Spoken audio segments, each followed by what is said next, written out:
what's your hot take for the 2024 DDFFL? There is one person who I think outperformed their average on draft day, and I think that they might outperform throughout the rest of the year. And my hot take is that I think that we'll be vying for a playoff position come end of the year. Unbelievable! Touchdown! Oh my, that may be one of the great throws ever made. Daddy, chill. Draft Daddies, we are back with the Draft Daddy podcast. We are 7 days, roughly a week, give or take, depending on when you hear this, away from the first kickoff of the 2024 season, which means that fantasy season is right around the corner. It means it's right here. It means that Thursdays, every Thursday, Sunday, Monday, Tuesdays, because you'll be getting a blog, and Wednesdays or Thursdays, because you'll be getting a podcast, and then we're back on Thursday Night Football, busy for the rest of the year. That's 6 of 7. Call it college football on Saturdays. You're going to be busy, and you're going to be in this season. And you know who's in this podcast with me is our official co-host. You came in halfway last year, so we appreciate it, Mr. Aaron Zitch. How are you, buddy? I'm great. My floors are still sticky from some spills. It wasn't just spills, bud. I'll be honest with my top tier team. I'm feeling pretty good, and Mike might have contributed to some sticks. So I'm feeling good. I'm excited to be back. I'm excited to talk about some football. You all know how much we love to do these podcasts, and I'm excited to drag some of you this podcast, and looking forward to talking about predictions for the rest of the year. We're also going to make a very focused effort to have the longest that a podcast would be, nothing over a half hour, but ideally we're going to try and stick around that 20-minute mark. That was our initial goal. We got away from it. We got chatty.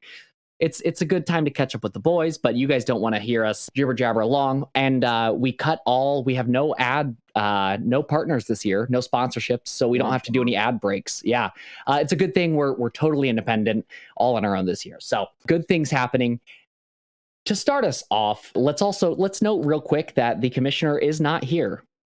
So just us two coming at you now. I just think that that's important to throw out there. We'll see if he even listens. Do you think he'll give it a listen?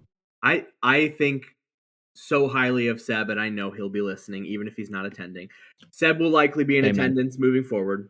Yeah. So hopefully you'll have all three of us. And I'm going to throw this out now because we've tried to have guests on. We try to have guests on. Love to have them on. If you have interest in being a guest on the podcast at any point, we may strategically reach out to some of you. But at any point in the season, if you have interest, shoot one of us a text and let us know, and we will get you slotted in. We typically will be doing a recording on Tuesdays. So if that works for you and you want to jump on the podcast with us, chat through some things, we're going to be doing predictions on the pod and then recaps with the blog, at least to start out the season. So if you have any interest, let us know. Reach out to us. Draft day itself, though, real quick. Aaron, I had a blast. Thank you again for hosting. I thought that it was a DDC. We can't forget about the golf champion again. Just throwing that out there. Brought along Jack with us. Wow! Aaron, thank you for draft day. How was draft day for you? Draft 2024.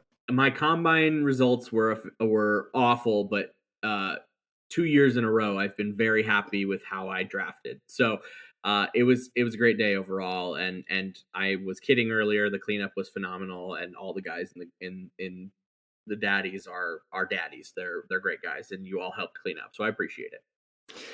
The biggest shout out is to your internet for always being stable, and the fact that I don't know how we haven't crashed it yet. AT&T fiber, baby. Let's talk about partners. Let's get them on here. Let's talk about partners. Speaking of, that is some fantastic Indianapolis homegrown, well, not AT&T, but your internet. It's coming from Indianapolis, I'm sure. Your fiber optic cable. And we have some new team names. We have some new managers. So we're going to go through the two divisions, and we're going to reintroduce everybody and make sure everybody is familiar, because we got some new names. I know that half of these names are going to change within the course of the next 14 weeks, but for now, this is who we got. And we're going to start with Indianapolis, and I feel too far away to say the Indy names. So Aaron, why don't you take those away, man? Yeah, so starting with the first division, we have the Indianapolis Metro Born, and I'm gonna go ahead and introduce our newest member, which is Thomas McComb. We know you are not Indianapolis Metro Born. You replaced Evan. So in this league, you are an honorary Indianapolis Metro Born. We all are big Cincy fans, so we're glad that you're joining us from just down the road on I-74. Thomas McComb's team name, the New in Town. I don't know. It's a great reference. I would say, is he going John Mulaney reference there? I assume it's a John Mulaney reference. It's a great reference, and we'll hope that you can overcome some of the newness and start off the year right. Again, in the division is Sir Cox-a-Lot. No change in name this year. Very powerful name. We know the Cox and how they like to move, so we're excited to see the Cox return. One of my new favorite nicknames, and a nickname change was likely warranted for Mr. Matt Kreutzer. The Bald Bison are coming in powerfully in the Indianapolis Metro division, and then our resident man on the force, the man on the inside, Team Keegs. Nothing has changed in 4 years, and I don't think we'll ever get a change in four more years. But he has had success every year. So Team Keegs coming in the Indianapolis Metro. Again, another one that has been consistent year after year, the Jacksonville Jacks. I'm really excited for the Jacks this year, see what they can do. And then 2 years running, it's the year of the PP. The year of the PP. We'll see if this is a new year for the year of the PP, and see if anything changes differently. And then lastly, our reigning divisional champ for the Indianapolis Metro Born is the East Sider himself, Aaron Zitch, your boy, rocking president or potential president Alvin Kamara Harris this year. So we'll see if AK can be taking us far while our president of reference likely bans AKs. So we'll see if I keep him on the team. All right, passing it over to the out-of-townies. Us not so Indianapolis guys, or at least not born there. Granted, I think everybody but maybe two of us are three. There are three, but everybody else living in the greater area. But starting with a true out-of-towner, that is the Chicago Dogs, headed up by our one and only Brandon Magner. He has been consistent name-wise, play-wise, manager-wise, and I will say team picture-wise. He's sticking true to that Chicago Dog. Behind him, we have up the road Mr. Tarkington, the Crawdaddy himself. Assuming that we're leaving the Tarkington Crawdaddies alone, name-wise, I hope so, because it's fantastic. I think that is one of the most fun logos. Naturally, Peyton would be doing that. Fantastic. Gotta love it. Mr. New York City, it's Saturday night. Glenn Tyler Shin with the G Train Rats. Also kind of hope he's leaving that one alone.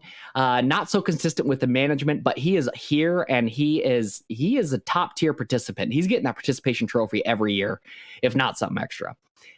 Behind him, I don't know where Victorville exactly is, but I'd assume it's somewhere up there in between Fishers and Carmel, because that's about where he resides. That is Victorville. Vengeance.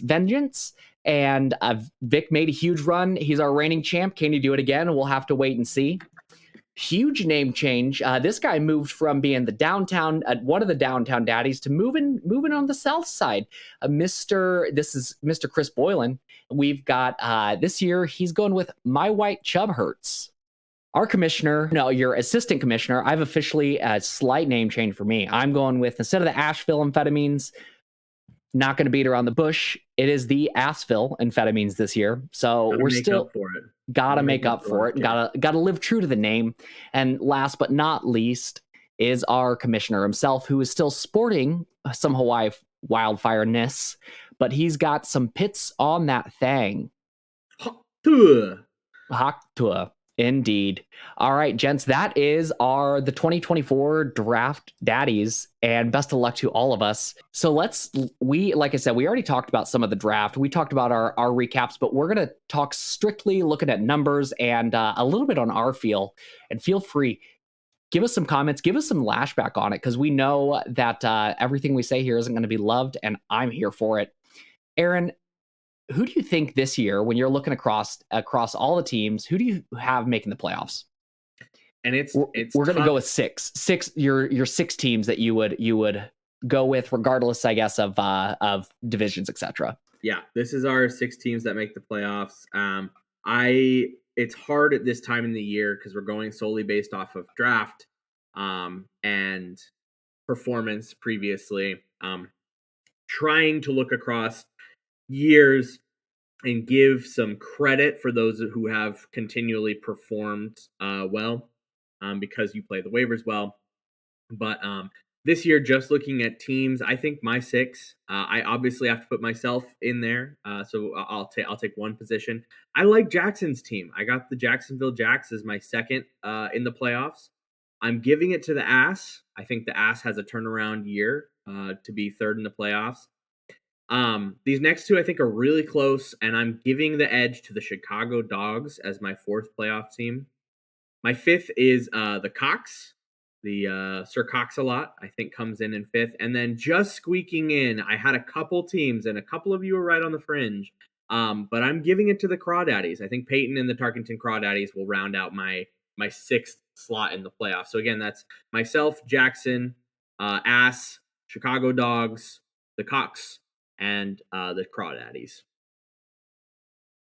All right, Aaron, I don't mind it at all. I agree with you on, I think, only a couple of them, but it's all subjective, and I promise we're not just trying to spread the love, but we are going to spread the love a bit. Not with these first 2, because for me, I've got, man, you had a great season last year, and you pointed out before we started recording that your team last year and my team this year have some striking resemblance to one another, and that was obviously not intentional, but you had something going last year. Maybe I'm chasing something that's already gone and passed, but I'm here, and I think that we both make the playoffs this year. I would love to see it. That would be good for podcast morale. Good for the ratings. Good for the rating. So outside of us 2, I've also got, I'm going to go with Mr. Chris Boylan. I think that he's consistently on there. He's big on waivers.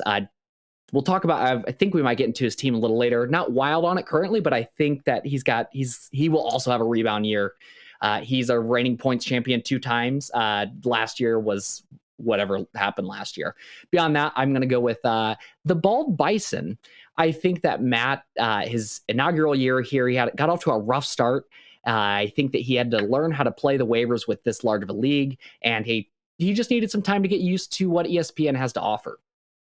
On top of that, gonna go with the commish. Unfortunately, just it is what it is. He's proven himself. I think that he, again, don't love his team. Very similar to Chris. Don't love his team right now, but I think that he's got some potential, especially with how he's going to play these waivers in the long run.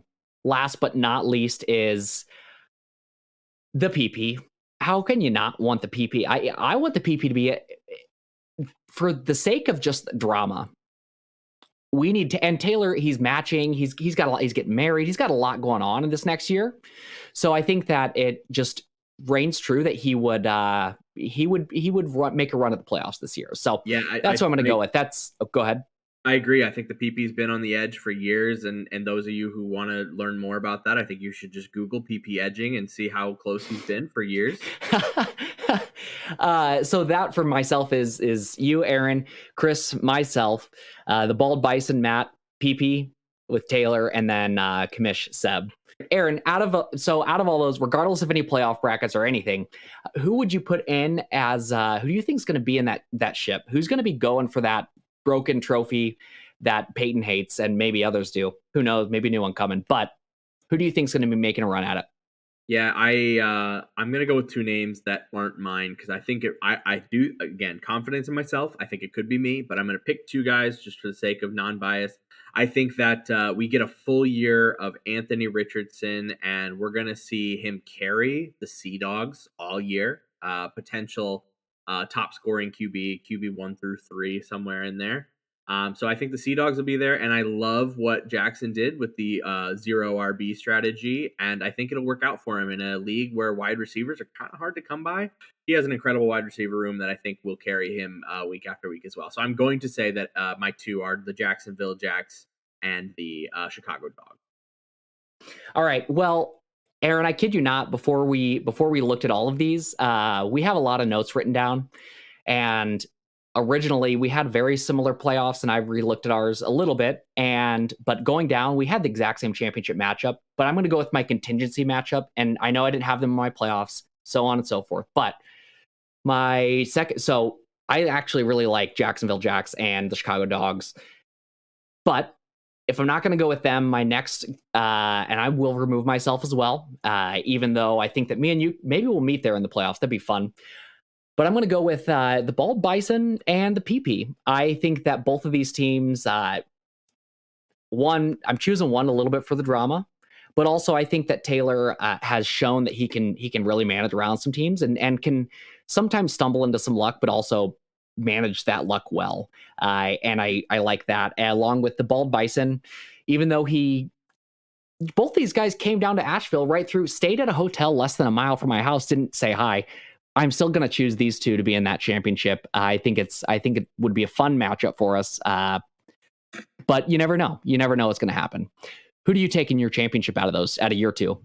I gave it to the Chicago Dogs and the Jacksonville Jacks. I think that I like the wide receiver heavy room, and I'm going with the Jacksonville Jacks to win. Tyreek is too strong, and the Jacks finally get over a little bit of a hump of kind of middle of the road for years and take this one. So I'm going to have a real bold take and actually choose who I really think is going to win, even though I don't have him anywhere in here. Totally out of left field. I want to agree with you that I actually think that Jack has a team that could actually, he could do it this year. So I completely agree with you, but to choose out of my two, I'm going to go with the Bald Bison on this one. I think that he went through his turmoil last year, and I think that this year he has the chance. Out of those two, honestly, I think that it could end up anywhere, and I think our league has proven that. But out of that lineup, we'll go with the Bald Bison. So Matt, next time you're in Nashville, why don't you come say, hey, make this a good season for us all? Do you want to talk about the bottom of the barrel? I do. I'm excited. I think this might be more fun. We'll talk in more detail about some of the punishment later in a later cast about some of the details. But we know, at a minimum, you're eating dogs. We're eating dogs, but the question is who is eating dogs? We are excited to bring back the punishment because we never got to see it. We're excited to bring back the punishment. And I want to talk about a couple guys who I expect to be at the bottom, near the bottom, if not at the bottom. These are my not so championship game. This is the Hot Dog Bowl. The losers, the bottom two, who are going to be fighting to not lose. I am taking the king, the fall from grace. This guy sitting on top of the world now falls all the way to the bottom. I think that Victor will be in the Dog Bowl at the end of the year. I think that Victor's team, we clowned on him last year for his draft, and he proved us all wrong. And I think that that year was a one-off, and he got carried by Lamar Jackson, and he went with the same strategy this year. And I think it would take a miraculous effort from Lamar and Isaiah Pacheco to continue to do what he did last year. I think that he's just going to have a little less luck than he did last year, and it's going to be more challenging for him this year. And then, unfortunately, there is a bit of a maybe newbie curve sometimes in this league. And so Thomas, I'm sorry, I'm putting Thomas in the bottom of the barrel too. So my two are Victor and Thomas. I think that it's going to be I think there are going to be some different looks at the bottom this year, which one I'm excited about. But I think those are my two that will be in my game. Yeah, I agree with. I love it. I love it nonetheless. I am also going to throw Vic. I think that there was some stumbling into luck, like you said, with some Lamar happenstance toward the end of last year. Vic, not saying he doesn't deserve the championship. You can't stumble week over week over week to get to where he did. And he had a good record across the entire year, but I don't think that he gets by with that this year. So I'm going to go with Vic as well. But I'm going to totally mix it up. You talked about switching, having some new looks at the bottom of the league this year, and I'm going to choose one of the gentlemen who has not who has made the playoffs every year. That's not the commish. So that's going to be Team Keegs. And Keegan, I want you to hear me out on this. I'm not calling out on either of these two guys because it's not a lack of the team, at least with Keegs, but the QB heavy reliance for both of these teams, I'm not a fan of. And I think that at some point it'll come back. And I think this could be the year. Listen, he's potentially one injury away from being in a pretty rough position when you look across the entire roster. So out of those two, I will say Freed, the dogs, I hope he enjoys them. Might mess up his gym routine though, but I'm going Victorville Vengeance. I think that Vic is going to struggle with that team, and just given historically the waiver wire activity has been hit or miss from Vic, so I think that the likelihood of the outlook for this team being drastically different over the course of the year is slim to none. So I'm going Vic, who's eating the dogs. All right, Vic, you heard it. We're talking shit. You need to back it up this year. Come on, let's see if you can prove us wrong. Who are you choosing? Who do you got eating the dogs? Oh, for the sake of it, I'm picking Thomas. I want to see Thomas eat some hot dogs. I think it'd be fun, and I know, honestly, Thomas might enjoy it. He might enjoy it. Honestly, I would love to lose because, and I expect this out of whoever gets this. One, the expectation to record and send all of your dogs is great. There is so much creativity that can go into how you're eating your hot dogs. I'm going to go out to Sonic and I'm going to get a corn dog, or I'm going to make a brat on the grill, or I think you talked about your cheese filled dogs. Yeah, right? I mean, yeah, absolutely. Or I'm going to go to $2 dog day at the Indians and knock out like 7. Like, I think that there's a lot of opportunity for creativity here, and I think Thomas has the comedic upside to make it fun for the rest of the league. Moving on to, we're just going to share these real quick. You'll see them up on your screen. 2 different looks. We're going to start with the ESPN. Yep, and to start with the ESPN final standing projections, these are never accurate, but we're going to use them today. Well, they're not. I mean, I would say they're a good guide. They're a good guide, but yeah. they don't mean anything at the end of the day. Nothing right now. Starting from the bottom, in 14th projected is Victorville. 13th projected is Jackson. Wild that those two are the bottom two when I had predicted them to be top and bottom. New in town, Thomas is 12th. G-Train Rats are 11th. The PP at 10th.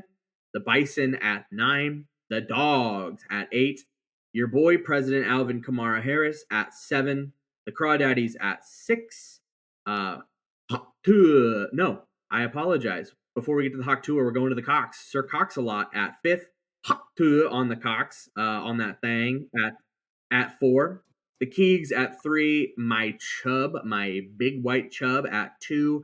And the Ass. The Ass is at 1. So that's our ESPN trends. Take it up with ESPN. It's based on your draft.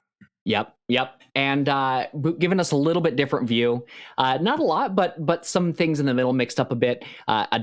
This is Fantasy Pros, their power rankings based on draft day, and their draft day through the end of the year predictions. That is, again, at the bottom, that is going to be Victorville Vengeance, and that is coming up, following up the rear is the PP. Year of the PP with a 76 score overall. Bald Bison on 12, so there, I'm kind of SOL right there, according to my predictions. Following him is the G-Train Rats in 11. 10 with Team Keegs. And then Mr. New in Town following right there in the middle, which would be a really good way to finish for a first season. I know that he feels some confidence, so we'll see. Yourself, Mr. Aaron, Mr. President, right there in 8. Madam President too. Sorry, Madam President. They're in 8, followed by Mr. Chris Boylan in 7 with My White Chub Hurts. The White Chub is got the Cox right there in 6, with the Tarkington Crawdaddies coming up in 5, and then top 4 for Fantasy Pros. We got the Chicago Dogs, then our commish, and these are true draft day rankings. So again, take it up with Fantasy Pros. But we got Commission 3, we got the Jacksonville Jackson 2, and then can't make it up, but it's the Asheville Amphetamines. I wish that I could say that I was. There's no bias in it, but the bias is all surrounding one player, and that is CMC. And if you can't tell, that was a strategic take by me. So, well, picking the 101 makes that pretty easy. So I know that the top ranking on both is going straight to your head like hot air. It's actually not. Last year was such a humbling year that I'm taking nothing for granted this year, truly. Okay. I am going to, I might talk a lot of stuff, but ultimately, like last year really was I was just fighting to not be in the bottom. And that's the goal this year is get back to the playoffs. That's the only goal. Whatever happens past there happens past there. So I would love a championship. That'd be so fun. But on top of that, I'm mostly here for the golf anyway. So yeah, we can tell. We know. You guys know. All right. We're going to wrap up here. Oh, you got something? Go ahead. No. All right. Well, I promised you guys around a half hour, so we will wrap up here with Aaron, what is a hot take or a bold take for this year? It can be something between you think there's going to be an injury and this team's going to fall to the bottom or something. It can be nothing, erase everything else that we've talked about, but what's your hot take for the 2024 DDFFL? Yeah, and I think I maybe mentioned this on draft day. There is one person who I think outperformed their average on draft day, and I think that they might outperform throughout the rest of the year. And my hot take is that I think that the G Train Rats Glenn Shin will be vying for a playoff position come end of the year. I think that some of you are going to get beat by Glenn, who not usually expecting to put an L on the win-loss column that week. I think that Glenn drafted his best team he has ever drafted. I'm not saying it's a good team, but I think that Glenn will be competitive this year compared to his previous years. He has an average finishing position of 11th in the league. Mind you, that one of those years, there were only 12 people in this league. So in 3 years, he's averaging 11th. I think that he will be middle of the road this year, and I think that is a bold prediction. I like it, and he might disagree with you that it's a bold prediction, but it is a bold prediction nonetheless. History shows otherwise. It does. Speaking of history showing otherwise, mine for this year, I think, so we have two teams that have never missed the playoffs, and that is the Commission's teams and Keeg. So Keegan and Seb, my bold take is that maybe I think Seb will ultimately probably find a way into the playoffs, whether that's him tweaking scores or one thing or another. But I think that both of them are going to be fringing, if not out of the playoffs. So I think that the playoffs will not be a sure thing by any means for these two teams. And if anything, they could both miss the playoffs. And that would not, I don't think I'd be shocked. So it might be a hot take to them. I know I'm going to eat that. If he does listen to this all the way through, I know I'm going to eat those words, but I'm saying it nonetheless. So I'm saying Keegs and Kamish, I don't have you guys in the playoffs, or at least not making a deep run in the playoffs at all. So there we go. Any lasting words, Mr. Zich?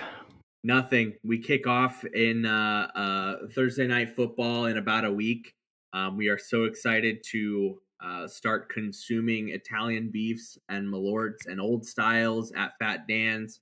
So come out, join us, come watch football each week. Open invites. We are excited to get kicked off and start another year of the Draft Daddies. Absolutely. Just a PSA to remind your wives, girlfriends, significant others, family members that you will be emotionally unavailable for the next 4 to 5 months, just with football season coming around. Just want to make sure everybody's committed and dedicated to everything going on here. Remember, we should be taking the number one priority spot. So I would expect nothing less from this group. And one quick side note about the league. We are going to have some merch this year. We are finalizing that up. It'll be fun. We have some new things, new designs for us to look at, but that is coming at you here in the next couple weeks.